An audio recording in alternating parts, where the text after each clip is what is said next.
नमस्कार दोस्तों, स्वागत है आपका एक बार फिर से हमारे इस चैनल सनातन बेला पर। दोस्तों, अगर आप अपने जीवन में कुछ नया सीखना चाहते हैं तो चैनल को सब्सक्राइब जरूर कर ले। दोस्तों, आज हम आपको बताएंगे मानव खास और हर मानव से जुड़ी एक सामान्य सी जानकारी, जिसे जानने के बाद आप भी अचंभित हो जाएंगे। अगर आप अपने जीवन में धन हानि का सामना कर रहे हैं, परिवार में कलह सामना कर रहे हैं, तो उसका छोटा सा कारण है आपके नहाने की आदत। दोस्तों, इसी के बारे में हम आज आपको इस वीडियो में बताएंगे कि नहाने के जल्द बाद मानव को भूलकर भी इन कामों को नहीं करना चाहिए, वरना उनके घर में कंगाली और बर्बादी देखने को मिलती है। दोस्तों, इसका सीधा सीधा कारण होते हैं हम स्वयं कुछ ऐसी गलतियां करते हैं जिनकी कारण से हमें परेशानियों का सामना करना पड़ता है। दोस्तों, नहाना इंसान के लिए बहुत ही जरूरी होता है और हिंदू धर्म में जो मानव नित्य स्नान करता है उसे बहुत ही बड़ा पुण्य का भोगी समझा जाता है। नहाना मानव के लिए जरूरी होता है। आमतौर पर मानव नहाने के लिए बाथरूम में पानी की बाल्टी भरता है और उससे वो मानव स्नान करता है। ये तो बहुत ही अच्छी आदत है, लेकिन कई लोग क्या करते हैं कि नहाने के बाद बाल्टी और जो नहाने की सामग्री होती है उसको यकायक ऐसे ही छोड़ देते हैं। बाल्टी में आधा जल भरकर ऐसे ही रख देते हैं। ये बहुत बुरी आदत है। नहाने के बाद बाल्टी को सीधा नहीं रखना चाहिए, उसे जल्द ही उल्टा करके रखें। ऐसा समझा जाता है कि नहाने के बाद जो पानी छोड़ दिया जाता है उसमें अगर घर का कोई दूसरा मानव स्नान कर लेता है तो उससे उसकी उम्र घटती है और साथ ही साथ उस पर नकारात्मक असर पड़ते हैं। दोस्तों, हर मानव अपनी किस्मत का धनी होता है। हर मानव के पास अपनी सकारात्मकता होती है, नकारात्मकता होती है, जिसके अनुरूप अगर आपका समय बुरा चल रहा होता है और अगर आप ऐसा काम करते हैं तो आपके परिवार के सदस्यों को भी उतना ही दुख देखना पड़ता है जितना आपको देखना पड़ता है। तो नहाने के जल्द बाद आपको कभी भी अपनी बाल्टी में जल भरकर नहीं रखना चाहिए। इससे दोस्तों, एक तो ऐसे ही जल की हानि भी होती है और साथ ही साथ पारिवारिक सदस्यों को भी हानि का सामना पड़ता है। तो दोस्तों, कभी भी ऐसा काम नहीं करें। हाँ, अगर संभव हो तो आपको नहाने वाले शोबर का यूज करना चाहिए। इससे धरती का जल भी बचता है और साथ ही साथ आपके काम में पानी भी कम लगता है। अगर आप ऐसा नहीं करते हैं तो कोई बात नहीं, लेकिन आपको पानी भूलकर भी छोड़ना नहीं चाहिए ताकि इससे आपको बर्बादी का सामना नहीं करना पड़े। दोस्तों, एक बात और है कि कई लोग क्या करते हैं कि नहाने के बाद खास तौर से पुरुष अपने जो भीतर पहनने वाले कपड़े होते हैं, बनियान, अंडरवेयर, कभी भी दोस्तों किसी महिला से इनको नहीं धुलवाना चाहिए। इन वस्त्रों को अंतर वस्त्र कहा जाता है और इन्हें मानव को स्वयं ही धोना चाहिए। इसे वॉशरूम में ऐसे ही छोड़कर नहीं रखना चाहिए और खास तौर से रात्रि के समय तो इन्हें गीला करके भूलकर भी नहीं छोड़ना चाहिए। इससे घर में नकारात्मकता आती है और मानव के अंदर अगर नकारात्मकता प्रवेश कर जाती है तो उसके जीवन में बहुत बड़े कष्ट मिलते हैं। तो दोस्तों, पुरुषों और महिलाओं को भी अपने अंतर वस्त्र स्वयं ही धोने चाहिए। इसे किसी दूसरे मानव से नहीं धुलवाना चाहिए और इस बात का आपको खास ध्यान रखना चाहिए। अगली चीज की बात करें तो कई लोग क्या करते हैं कि नहाकर आने के जल्द बाद में वो मानव अपने पैरों को धोते हैं। दोस्तों, आपको भूलकर भी ऐसा नहीं करना चाहिए। नहाने के बाद मन पवित्र हो जाता है और आपको भक्ति में मन लगाना चाहिए। आप अपने पैरों को धोकर वापस अशुद्धता का काम करते हैं। पैर धोकर आप सोचते हैं मन ही मन की आप शुद्ध हो गए हैं, लेकिन हिंदू धर्म में ऐसा करना वर्जित समझा जाता है। हिंदू धर्म में पैरों से सिर की तरफ स्नान किया जाता है। अगली चीज है कि नहाते समय मानव को भूलकर भी मौन होकर नहीं नहाना चाहिए। हिंदू धर्म में ऐसी परंपरा है कि नहाते समय मंत्रों का उच्चारण किया जाता है, हरिभजन का उच्चारण किया जाता है या मन ही मन कोई गाना गुनगुनाते हैं।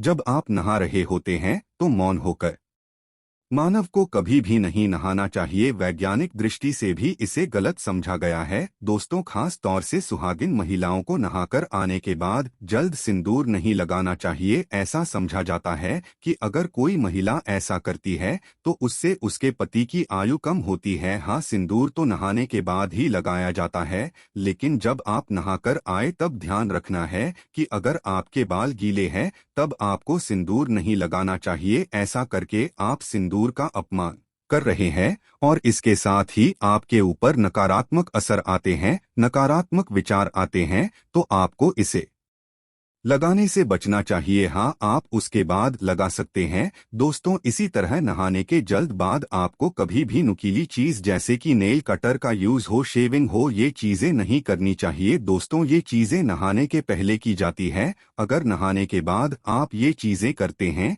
तो नहाने का पुण्य आपको प्राप्त नहीं होता है। कई लोग क्या करते हैं कि नहाने के जल्द बाद अग्नि को स्पर्श कर लेते हैं। नहाने के जल्द बाद भूखे पेट कभी भी अग्नि को स्पर्श नहीं किया जाता है। अग्नि को भोग लगाने के बाद ही अग्नि को स्पर्श किया जाता है। तो दोस्त, तो जब भी महिलाएं और पुरुष चाहे कोई भी हो, नहाने के जल्द बाद आप चूल्हे को कभी नहीं छुए। ग्रामीण इलाके में जो रहते हैं, गांव में जो रहते हैं, वो इस बात को बखूबी जानते हैं। तो आपको क्या करना है, कुछ भी एक दाना या आप फल भी खा सकते हैं, उसको खाकर उसके बाद आप चूल्हे को अग्नि देव को हाथ जोड़ने के बाद माता अन्नपूर्णा से प्रार्थना करने के बाद छू सकते हैं, ताकि आपके घर और परिवार के लिए सदैव वो काम मंगलमय हो। तो पको, नहाने के जल्द बाद चूल्हे को छूना नहीं चाहिए। दोस्तों, कई महिलाएं क्या करती है कि नहाने के जल्द बाद श्रृंगार काम करती है। दोस्तों, हिंदू शास्त्रों के अंदर इसे वर्जित समझा गया है। आप कहेंगे कि श्रृंगार तो नहाने के बाद ही किया जाता है,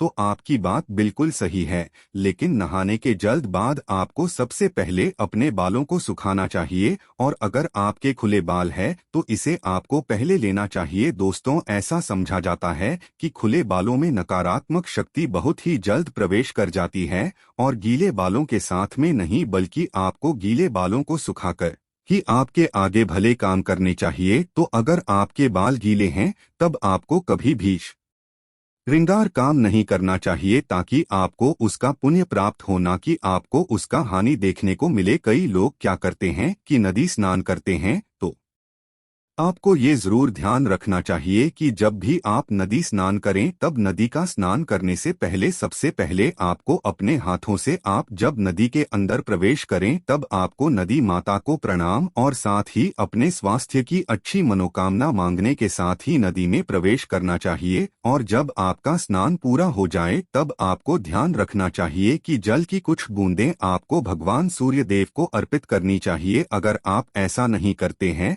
तो आपको नदी स्नान का पुण्य प्राप्त नहीं होता है। शास्त्रों में भी ऐसा कहा गया है कि अगर आप नदी स्नान करने जा रहे हैं तो सबसे पहले आपको नदी माता को प्रणाम करना चाहिए। इसी तरह एक साथ अनेक व्यक्तियों का नहाना वर्जित समझा गया है। जी हाँ दोस्तों, नदी स्नान या किसी पुण्य स्थल पर स्नान करना शुभ समझा जाता है, उससे आपको सौभाग्य की प्राप्ति होती है। लेकिन अगर अपने घर में ही स्नान करते हैं तो अगर आप कहे तो दो व्यक्तियों को कभी भी साथ स्नान नहीं करना चाहिए, और खास तौर से महिलाओं को ये ध्यान रखना चाहिए। ऐसा समझा जाता है कि इससे उनके स्वास्थ्य पर बहुत ही बुरा असर पड़ता है, और साथ ही साथ ऐसा भी देखा गया है कि इससे उनके जीवन में कई तरह के नकारात्मक असर देखने को मिलते हैं। इसी तरह नहाते समय मानव को अपना मुख कभी भी दक्षिण दिशा की तरह नहीं रखना चाहिए। दक्षिण की तरफ मुख करके कोई भी मानव स्नान करता है तो ध्यान रखे, ये दिशा पितरों की दिशा मानी जाती है।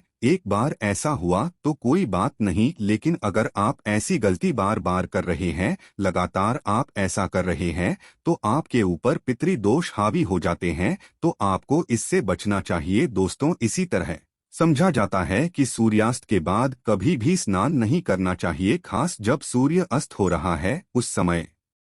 उसके बाद आप गर्मी की थकान में रहते हैं और कई मानव स्नान करते हैं, अच्छी आदत है। लेकिन आपको सूर्यास्त के समय, जिसको गोधूली बेला कहा जाता है, उस समय खास तौर से आपको स्नान करने से बचना चाहिए, वरना आपको कई तरह की हानि का सामना करना पड़ता है। इसी तरह जो छोटे बच्चे होते हैं, छोटे बच्चों को नहाने के जल्द बाद आपको काला टीका लगाना भूलना नहीं चाहिए। ऐसा समझा जाता है कि छोटे बच्चे देवात्मा होते हैं, उनके ऊपर उनके विकार नहीं होते हैं, जिसकी कारण से नकारात्मक शक्तियां उन पर बहुत जल्द हावी हो जाती हैं। तो आपको भूलकर भी उन्हें नहाने के बाद कोरा नहीं रखना चाहिए, जल्द बाद काला टीका लगा लेना चाहिए ताकि उनको कभी भी बुरी शक्तियों का सामना ना करना पड़े और बुरी शक्तियां उनको कभी भी परास्त नहीं कर पाए। आज के लिए बस इतना ही। तो दोस्तों, आपको यह जान कैसी लगी हमें कमेंट में जरूर बताएं। वीडियो को लाइक करें, कमेंट करें और अपने दोस्तों के साथ भी शेयर करें। धन्यवाद।